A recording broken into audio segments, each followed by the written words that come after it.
नागे च सुरेन्द्रे च कौशिके पाद संस्पृशि निर्विशेष मनस्काय श्री वीरस्वामिने नमः।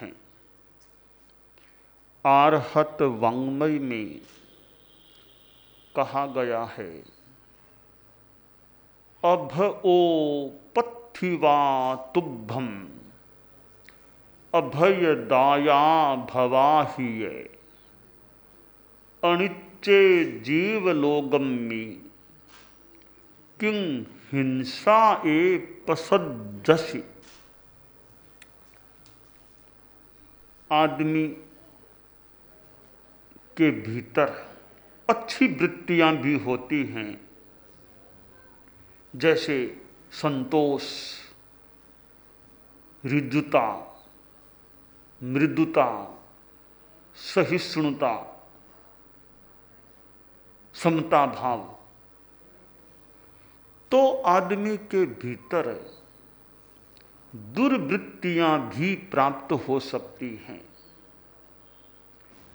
जो व्यक्ति वीतराग बन गया और क्षीण मोह वीतराग बन गया, फिर उसमें कोई दुर्वृत्ति नहीं रहती, न राग है, न द्वेष है, न गुस्सा, कुछ नहीं है। परंतु जो अवीतराग आत्माएं हैं, उनके भीतर तो ये राग द्वेष की वृत्तियां और राग द्वेष के परिवार की वृत्तियां पाई जा सकती हैं, पाती हैं। एक वृत्ति आदमी की है जिसे दुर्वृत्ति भी कह सकते हैं, भय। भय दुर्वृत्ति है तो अभय एक अच्छी वृत्ति है, दुर्वृत्ति नहीं है, अभय। आदमी भय के कारण हिंसा कर सकता है और आदमी भय के कारण झूठ भी बोल सकता है। भय से दोनों पाप हो सकते हैं। प्राणातिपात, हिंसा का पाप भी भय के कारण से हो सकता है। झूठ बोलने का भी एक कारण भयभीत होना होता है। अब आदमी की दुर्बलता है कि डर जाता है, और डर के मारे झूठ भी बोल देता है और कहीं फिर प्रहार भी करता है। आदमी को यह अनुमान हो जाए कि अमुक आदमी मुझे मारने वाला है, तो मुझे मारने का प्रयत्न करे, उससे पहले पहले ही मैं इसको मार दूं।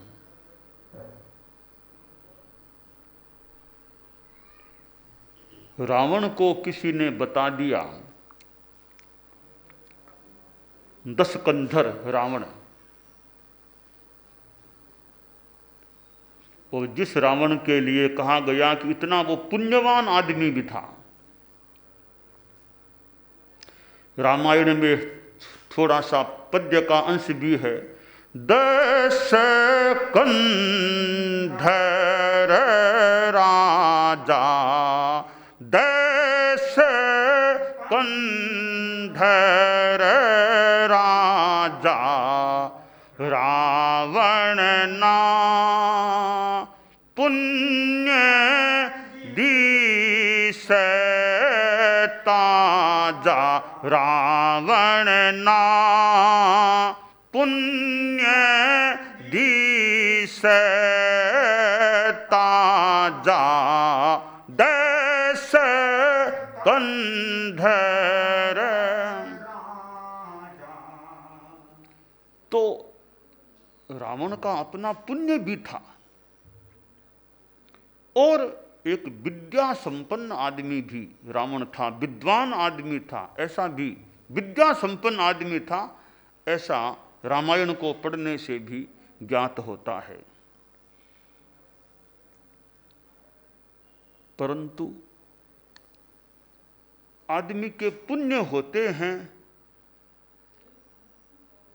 तो आदमी के भीतर कोई कोई कमजोरी भी हो सकती है। रावण को किसी ने यह बता दिया, किसी भविष्य वक्ता या वेत्ता ने, कि आपकी मृत्यु स्वाभाविक नहीं होगी, कृत किसी के द्वारा कृत मृत्यु होगी, किसी के द्वारा आप मारे जाओगे। मैं बात का भाव बताने का प्रयास कर रहा हूं। तो प्रश्न भी, किस कारण से मेरा वध होगा, क्यों मेरी मृत्यु, क्यों मुझे कोई मारेगा, कौन मारेगा? तो बता दिया गया कि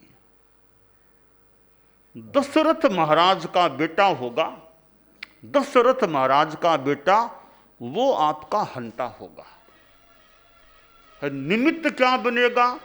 जनक जी की पुत्री के निमित्त से आपको मारा जाएगा। अच्छा, दशरथ का बेटा जनक की पुत्री के कारण से मुझे मारेगा, तो ऐसा करूं, दशरथ जी और जनक जी दोनों को ही मैं मार दूं, उनके बेटा बेटी हो ही नहीं, तो वह मेरा फिर कौन मारने वाला होगा। योजना बनी कि दशरथ जी को भी मारा जाए और जनक जी को भी मारा जाए। योजना बनी, प्रयास भी हुआ, परंतु एक संस्कृत का सूक्त है, रक्षन्ति पुण्यानि पुराकृतानि, रक्षन्ति पुण्यानि पुराकृतानि। आदमी कहीं चला जाए, पर्वत की गुफा में चला जाए, जंगल में चला जाए, समुद्र के निकट चला जाए, तो पुण्य का बल उस रूप में है तो कोई मार नहीं सकता, पुण्य रक्षा कर देते हैं। तो मानना चाहिए दशरथ जी के, जनक जी के कोई ऐसा योग नहीं था कि उनको मारा जा सके। प्रयास किया गया मारने का, पर वो जैसे खुफिया न्यूज, पहले से खुफिया बात आ गई, मानो कि ऐसी ऐसी योजना बन रही है दशरथ जी को, जनक जी को मारने की। खुफिया तंत्र लगता है बड़ा ठीक अच्छा था, कोई खुफिया तंत्र, जो भी सूचना आ गई कि मारने की योजना है, तो दशरथ जी भी एक तरह से मानो अज्ञातवास में चले गए, जनक जी भी अज्ञातवास में चले गए, और पीछे उनके शरीर का कोई पुतला सा बना करके रख दिया गया। जिसको मारने का प्रयास करना था वो तो पुतले को देखा, अंधेरा सा था, और उसी को अपनी ओर से मार दिया। वो तो पुतले को मारा गया था, मूल तो वहां थे ही नहीं। तो खैर, यह रामायण का प्रसंग है। यानी रावण ने या उनके लोगों ने मारने का प्रयास क्यों किया दशरथ और जनक को, कि हम इनको कोई, रावण को कोई मार दे नहीं, इसलिए उनको मार दे। तो यह भी भय हो सकता है भी मुझे कोई मार देगा, इसलिए मैं पहले उसी को, मैं उसी को, उसको पहले मैं ही मार दूं। तो यह एक भय का भाव, हालांकि तो बहुत स्वाभाविक है, इतना भय तो होना, जहाँ मौत की बात है वहाँ भय न हो, वह तो कोई बहुत ही महान आदमी, विशेष आदमी हो सकता है। मौत से न डरना। आज 26 जनवरी का दिन है, भारत का गणतंत्र दिवस है, और देश के लिए एक भारत देश के लिए महत्वपूर्ण दिन है। और कितने गीत ऐसे होंगे बने हुए जिन गीतों के माध्यम से एक देश के प्रति मानो भक्ति का भाव, श्रद्धा का भाव या प्रीति का भाव पुष्ट हो जाए, ऐसे कितने कितने गीत होंगे। भारत को आज़ादी भी मिली, संविधान बना, संविधान लागू हुआ। कोई भी राष्ट्र हो, संगठन हो, संविधान उसके लिए बहुत महत्वपूर्ण होता है। संविधान एक तरह से संचालन करने में सहयोगी तत्व होता है। संचालन करने वाला कोई आदमी है, पर संविधान जैसे कहता है कि वैसे संचालन करो, तो संविधान का कितना महत्व होता है। और कितने कितने लोगों ने शहादत को स्वीकार किया होगा, शहादत दी होगी। आज़ादी मिलना महत्वपूर्ण बात है, संविधान होना, संविधान लागू होना भी अपने आप में बहुत आवश्यक और महत्वपूर्ण बात होती है। पर संविधान का अतिक्रमण न हो। संविधान बनाने वालों ने बना दिया, लागू करने वालों ने लागू भी कर दिया, पर पालन करने वाले हों, करने वाले करते भी हैं, तो संविधान का महत्व, वो तो पन्नों में लिखा हुआ है। पन्ने तो हाथ पकड़ते नहीं कि मेरा पालन करो, पन्ने हाथ नहीं पकड़ते हैं। वो व्यक्तियों में निष्ठा होती है भी हमें पालन करना है, और पालन कराने वाले भी जागरूक होते हैं, तो संविधान का पालन हो सकता है। सब पालने वालों में, नागरिकों में, सब में निष्ठा न भी हो, तो पलाने वाले तेज हों, जागरूक हों, तो निष्ठा कम है उनको भी कुछ रास्ते पर ला सकें, प्रेरणा दे सकें, सबक सिखा सकें या शिक्षा दे सकें, तो संविधान का पालन हो सकता है। और जहाँ इतना बड़ा राष्ट्र है, वह तो बिना संविधान के चले भी तो कैसे। तो संविधान का महत्व है। संविधान बनाने वालों ने अपना दिमाग लगा करके संविधान बनाया होगा, क्योंकि उसमें भी कितना ध्यान देना होता होगा कि संविधान नियम कैसे बने।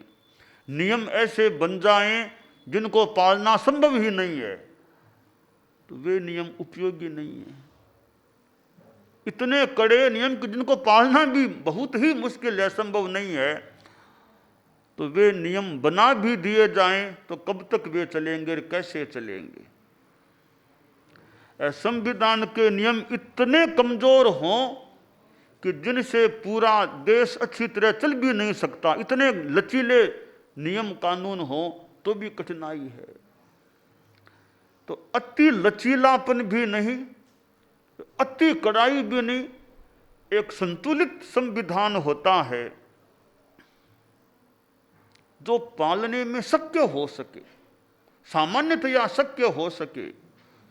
ऐसा संविधान, और फिर पलाने वाले जागरूक हो और लोगों में, नागरिकों में निष्ठा हो, तो संविधान का सम्यकतया पालन भी हो सकता है। अति लचीलापन, अति शैथिल्य, अति कड़ाई, ये दोनों ही कहीं कहीं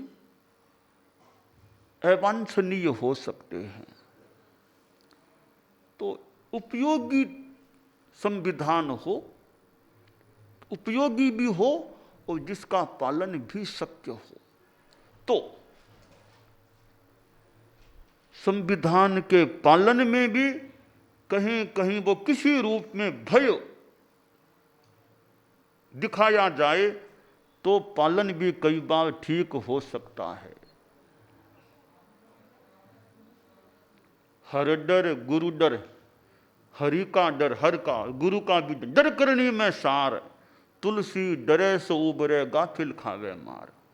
यहाँ डर का मतलब एक अच्छे रूप में डर की बात है, एक संकोच कह दें, उस रूप में, अच्छे रूप में डर, तो काम ठीक चल सकता है। कोई डर नहीं, यानी कोई परवाह नहीं, कोई कुछ भी करे तो फिर वो संविधान का पालन हो कि कोई उल्लंघन कर दो, कोई करने वाला नहीं है, कोई दंड नहीं है, तो फिर लोग पालन कितने करेंगे और क्यों करेंगे, कितने अंशों में पालन करेंगे। कि अतिक्रमण करेंगे तो कुछ कार्रवाई होगी, यह है मन में, तो आदमी अतिक्रमण करने से थोड़ा कतराता है, कतरा सकता है। कोई भय नहीं है, कुछ भी कर लो, कौन करने वाला है।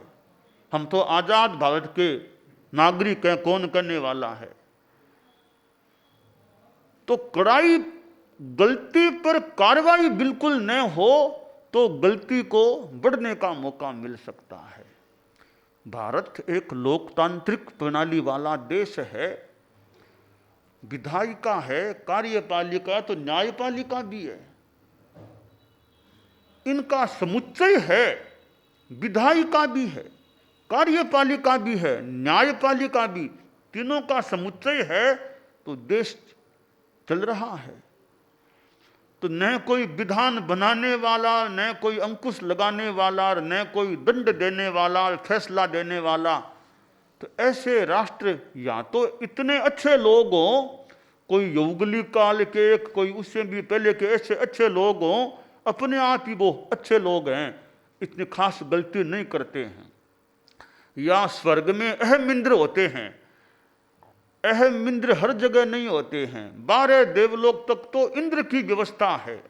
स्वर्ग में भी 2 प्रकार की व्यवस्थाएं चलती हैं, एक है इंद्र की व्यवस्था का तंत्र, एक है अहम इंद्र की व्यवस्था। यह भवनपति, बाणव्यंतर, ज्योतिष्क और वैमानिक के कल्पोपपन्न 12 देवलोक तक हैं, वहां मुखिया इंद्र होता है, शासन कह दें, इंद्र की व्यवस्था है। उससे ऊपर है 9 ग्रैवेयक और 5 अनुत्तर, वहां एक आदमी, एक देवता इंद्र नहीं, हर देव वहां का अपने आप में इंद्र, अहम इंद्र है। तो जहां कोई कसाई इतनी है ही नहीं, कोई उच्छृंखलता है नहीं, वहां तो भले अहम इंद्र कोई हो तो हो, हर आदमी अहम इंद्र बन जाए और है इतना कोई उच्च कोटि का नहीं है, तो देश का सम्यक्तया चलना, संगठन का सम्यक्तया चलना मुश्किल हो सकता है। इसलिए नियम हो और नियम का उल्लंघन होने पर कार्रवाई हो, दोनों हो, तो नियम का पालन भी कुछ ठीक हो सकता है। मुझे जैन आगमों की बात मन में आ गई, स्मृति में आ गई। हमारे साधुवाचार में जैसे हमारे आयार चूल्हा है, 10वें आलियम भी है, साधु के आचार की बात है, यह नियम, यह बात निसीहत जयनम है कि प्रायश्चित, गलती होने पर प्रायश्चित। तो यानी नियम भी है, साथ में प्रायश्चित की बात भी है। बस यही बात लोकतंत्र में है या राष्ट्र में कि ये नियम है और उल्लंघन होने पर फिर दंड भी है। तो दंड का अंकुश होने से नियम का पालन ठीक होने में सहयोग मिलता है। दंड संहिता न हो, आदमी सामान्य, दंड संहिता कुछ है ही नहीं, तो कौन कितना नियम का पालन करेगा। तो दोनों का योग जरूरी होता है, नियम भी हो, उल्लंघन करने पर कार्रवाई की व्यवस्था भी हो, तब तंत्र ठीक चल सकता है। तो 26 जनवरी का आज दिन है, भारत के लिए बड़ा महत्वपूर्ण है, और भारत के लिए ही नहीं, एक मर्यादा, व्यवस्था, नियम, संविधान की मानो बात बताने वाला, प्रेरणा देने वाला है। राष्ट्र के लिए भी संविधान जरूरी है, संगठनों के लिए भी संविधान, संस्थाओं को भी हम देखें, संस्थाओं के भी अपने अपने विधान होते हैं, तो संस्थाएं ठीक चल सकती है। अध्यक्ष है, मंत्री है, पर एक दृष्टि से देखूं तो अध्यक्ष बड़ा है, पर अध्यक्ष से भी बड़ा संविधान है। तो अध्यक्ष भी क्यों आया है? संविधान के अनुसार अध्यक्ष आया है। अध्यक्ष को लाने वाला भी संविधान है। तो अध्यक्ष मंत्री हैं, पर वे संविधान के बैनर के तले हैं, संविधान से ऊपर नहीं है वो। यह एक दृष्टि से बात है। तो अध्यक्ष का काम है भी कि मेरी संस्था में संविधान के अनुसार काम, संविधान का अतिक्रमण न हो जाए। तो संविधान की सुरक्षा का ध्यान रखना अध्यक्ष आदि का एक तरह से मानव दायित्व होता है। तो नियम, कानून, संविधान वो हित के लिए बनाए जाते हैं। एक व्यापक हित के लिए नियम बनते हैं। ठीक है, वो नियम किसी व्यक्ति विशेष के अनुकूल पड़े न पड़े, एक व्यापक रूप में वे हितकारी होते हैं। इस आधार पर जो नियम बनते हैं, विधान बनता है, उसका बड़ा महत्व होता है।